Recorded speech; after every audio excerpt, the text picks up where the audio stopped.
ঝাঁকে উড়ে আকাশেতে লাগে কি সুন্দর, জালালের জালালি কইতর। ঝর্ণার পাড়ে ঘটে বাবার প্রথম কাহিনী, গায়েব হইতে উঠিতেছে জমজমের পানি। ঝাঁকে উড়ে আকাশেতে লাগে কি সুন্দর, জালালের জালালি কইতর। জীবন মরণ নাও বাসাইলাম খাজা তোর নামে, খাজা আমারে লইয়া যাও খাজা মদিনার পানে। এবার কিছু ফির সাহেবরা বলে, আহারে আমরা মাজারের মধ্যে ডোল বাজাই, তবলা বাজাই, একটু মহব্বতের আসর বসাই, তো ইসলামী হুকুমত কায়েম হলে তো আমাকে মাজার সব বাইঙ্গা শ্মশান বানাইয়া ফেলাইব। এরকম প্রচারণাও আছে না নাই? না ভাই, ভয় পাবেন না। ইসলামী হুকুমত কায়েম হলে প্রত্যেকটা ওলিয়া উলিয়ার কবর সম্মানের সাথে থাকবে। কিন্তু সুন্নি যত আলেম আছে সকল আলেমরাই বিশ্বাস করে কোন পীর আউলিয়ার মাজারে কোনো শিরিক বেদাত হওয়া জায়েজ। বাংলাদেশের একজন বিখ্যাত আল্লাহর ওলি শাহজালাল রাহিমাহুল্লাহ গৌর গোবিন্দের বিরুদ্ধে লড়াই করেছেন। ওলি আল্লাহদের মাধ্যমে দেশে ইসলাম এসেছে, সুতরাং ওলি আল্লাহদের কবরগুলো কেন অসম্মান করা হবে? যেটা হওয়ার দরকার সেটা হচ্ছে ওলি আল্লাহদের কবরে কোনো শিরিক বেদাত হওয়ার দরকার। ভাই, আপনার খেতে যদি আপনি চাষ করেন, ফসল চাষ করছেন, ফসল হয়ে গেছে জঙ্গল, তো আপনি জঙ্গল রাখবেন না জঙ্গল পরিষ্কার করবেন? কি জন্য পরিষ্কার করবেন? হ্যাঁ, ফসল বাঁচানোর জন্য। আপনি খেতে গিয়া যদি দেখেন যে কি রে, আমার ক্ষেত তো জঙ্গলে না দখল করে ফেলাইছে, অথচ আমি তো জঙ্গল চাষ করি নাই। তো ফির আউলিয়াদের মাজারগুলি যদি জঙ্গলে দখল করে, তাহলে জঙ্গল কেউ আমরা পরিষ্কার করা লাগবো না, ওই সুন্নি আলেমরাই জঙ্গল পরিষ্কার করে মাজারগুলি পবিত্র করে ফেলবে। আমি একটা কথা আপনাদেরকে শুনাই। শাহজালাল রাহিমাহুল্লাহর মাজারে আছে গজাল মাছ, আছে বদ্ধু জালালি কৈতর, আসেনি? এই জালালি কৈতর, গজার মাছ আর ডোল তবলা উরুস মোমবাতি, এই যে শিরিক ইমান নষ্ট হওয়ার সব হাতিয়ার ওখানে। বন্ডেরা যত গান বানাইছে তার মধ্যে জালালি কৈতর লইয়াও গান বানাইছে। এই গানের মধ্যে এমন এমন বাক্য আছে যেটা বিশ্বাস করলে ইমান। ঝাঁকে উড়ে আকাশেতে লাগে কি সুন্দর, জালালের জালালি কইতর। টুনটুনা টুনটুন তবলা বাজায়, এটা হলো মোহব্বতের সুর নাকি? এটা হলো গানের প্রথম কলি। গানের মধ্যবর্তী কলিটা আমি আপনাদের শুনাই, যেটা ডাইরেক্ট ইমান বিরোধী কথা।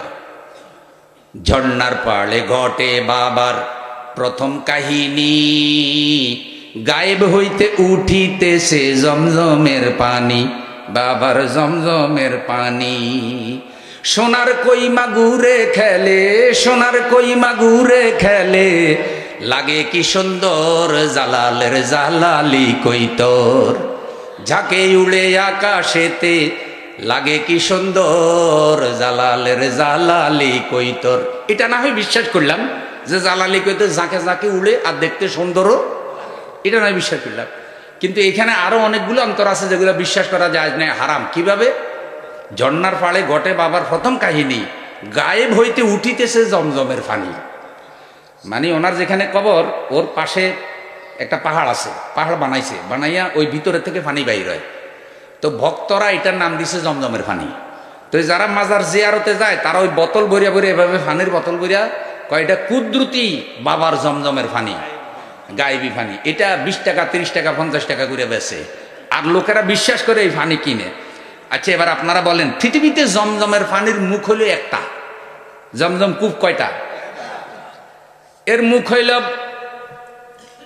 মসজিদে হারাম, যেখানে হাজী সাহেবরা তাওয়াফ করে, মাতাফ, ওখানে মুখ। এখন হাজী সাহেবের সংখ্যা বেড়ে যাওয়ার কারণে মাতাফ বড় করা হয়েছে, জায়গা হয় না। ওই জমজমের কূপটা চলে গেছে পাকার নিচে, টাইলসের নিচে। ওখান থেকে পাইপ ঢুকাইয়া ডাইরেক্ট এখন যেখানে রসুল সাল্লাল্লাহু আলাইহি সাল্লামের বাড়ি, ওখানে মোটর লাগাই দিছে, ওখান দিয়ে ডাইরেক্ট লাইন চালু করেছে।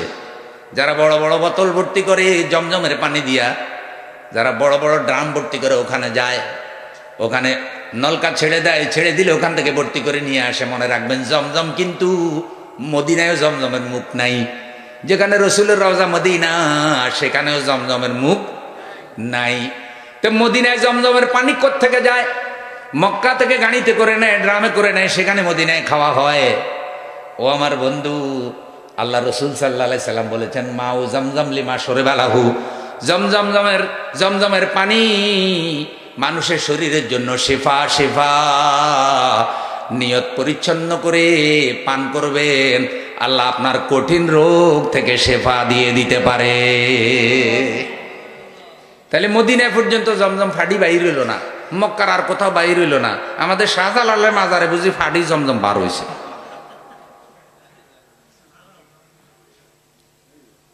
আচ্ছা, শাহজালাল রহমতুল্লাহকে ভালোবাসবেন, কিন্তু ভালোবাসা ওনার কবরে জমজম ফাডি বাইর হয়েছে এ কথা বলার কথা শাহজালাল রাহিমাহুল্লাহ তো বলে নাই, বলছিনি? কিন্তু এটা যারা বাইর করছে তারা দান্দাবাজ, ওই ফানি বেচা ফেট চালায়।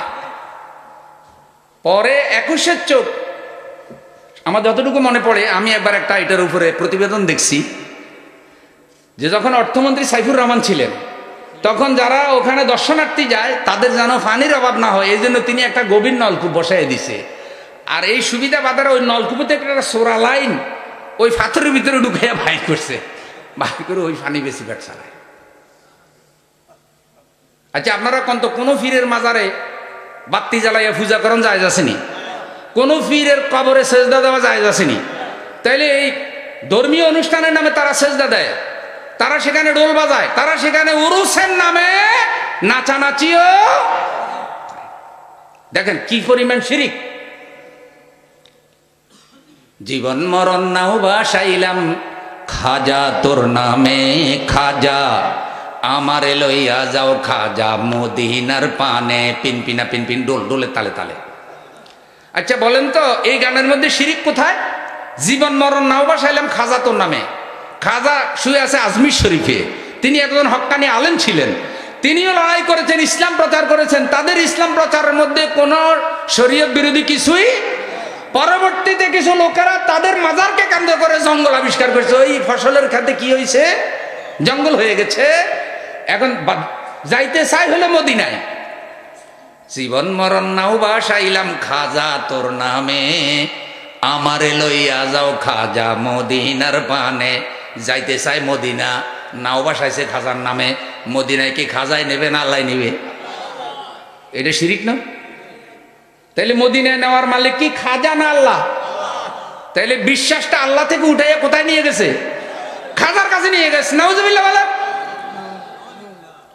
মাওলানা মাওলানা মাওলানা, দিন দুনিয়ার মালিক বাবা, এ গান শুনেন নাই? মাওলানা মাওলানা মাওলানা, দিন দুনিয়ার মালিক বুঝি, ফিরসাব বুঝি, মাওলানা বুঝি, দিন দুনিয়ার মালিক। দিন দুনিয়ার মালিক কে? বাদশাহ তুমি দিন ও দুনিয়ার। আল্লাহু আকবার, তিনি কে? তাহলে দেখেন আল্লাহ থেকে কিভাবে বিশ্বাসটা উঠাইয়া গায়রুল্লাহর উপরে নিয়ে গেছে। আপনি যদি কোনো জিনিস মানত করেন সেটা কার নামে করবেন? কোন গায়রুল্লাহর নামে মানত করা জায়েজ? যেমন আপনি অসুস্থ হয়ে গেলেন, নিয়ত করলেন আল্লাহ আমারে ভালো করে দাও, তোমার রাস্তা, আমি একটা গরু সদকা করব, এটা মানত হয়ে গেলে এখন এটা আল্লাহর রাস্তায় জবাই করবেন, জবাই করে গরিব মিসকিন অসহায়কে এটা খাওয়াইয়া দেবেন। কিন্তু আপনি যদি বলেন আল্লাহ আমারে ভালো করে দাও, আমি শাহজালালের মাজার একটা গরু মানত করলাম, এটা তো গায়রুল্লাহর নামে মানত হয়ে গেল, কারণ শাহজালালের মাজার তো গায়রুল্লাহ, শাহজালাল তো গায়রুল্লাহ, মানত হবে আল্লাহর নামে, গায়রুল্লাহর নামে মানত হওয়া জায়েজ? তাইলে মাজারের ভাইদেরকে বলি, আপনারাও ইসলাম কায়েমের পক্ষে ভূমিকা রাখুন, বিশ্বাস করুন, বিশ্বাস করুন। তাকাইয়া দেখুন যারা আল্লাহর আইন কায়েমের কাজ করে, মজলুম এই সংগঠনের কোনো নেতা, কোনো দায়িত্বশীল কোনোদিন কোনো মাজারের বিরুদ্ধে ডাইরেক্ট কোনো কথা বলেন নাই, তারা কোরআন হাদিস দিয়ে হক কথা বলেছে। এটা মাজারের ওলি আল্লাহদের বিরুদ্ধে কথা না, বরং মাজারের ওলি আল্লাহদের মাজারে কবরে যারা শিরিক বেদাত চালু করছে এটা তাদের বিরুদ্ধে কথা, কারণ তারা ওলি আল্লাহদেরও বদনাম করে, কি করে না?